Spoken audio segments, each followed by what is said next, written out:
الرئاسة مصطفى أحمد. قلت نعم ولا لا بالصوت؟ طبعا أقول نعم، وألف ألف مليون نعم، علشان الإرهاب اللي احنا فيه دلوقتي. يرضيك يا حبيبتي التفجيرات والشباب من جنودنا جنود المصريين وشباب مصر اللي عمال يموت كل يوم بسبب الإرهاب وبسبب حماس.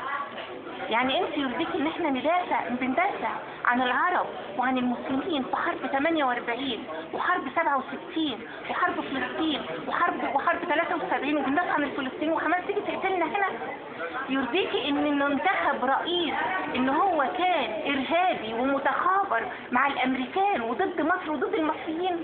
يرضيكي ان احنا بنتعامل مع ناس ما عندهاش اي انتماء لمصر، ما عندهاش، بيقولوا طز في مصر؟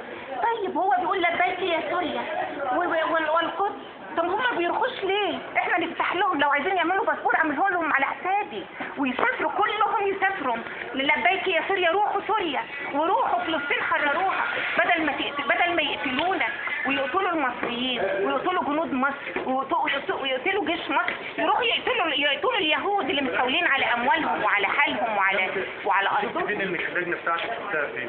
وعلى ارضهم.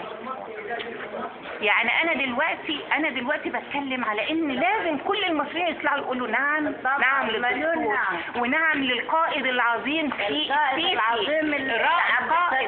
القائد العظيم اللي هو عنده ربنا بعت. والله ما عارفه عندك ما كنت دي مصرية أصيلة عارفة قيمة النهارده علشان وعارفة قيمة الشرطة وعارفة قيمة الداخلية والقضاء، إنما ده بيحترموا القضاء. من كتر العياط لما اشوف الشرطة واشوف الجيش واشوف ده، وحبيبنا السيسي اللي زي العصر، حبيب المصريين، والله ما يبني عنده فكر ازاي العالم اخرج مصر على الشاشة من ظلم الارهاب وظلم. ما شاء الله. في اي مشاكل قابلكم وانتوا بتحطوا صوتكم؟ لا والله. في تنظيم؟ لا والله ده راحة وكل راحة والله. وانتوا نازلين من لا نخاف من ايه؟ العمر واحد والرب واحد. احنا بندافع عن ولادنا.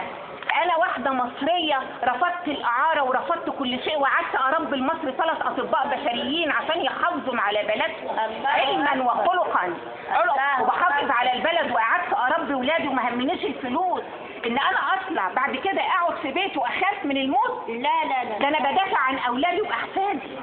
نزولي هنا عشان ادافع عن اولادي وعن احفادي. شكرا يا فندم. شكرا.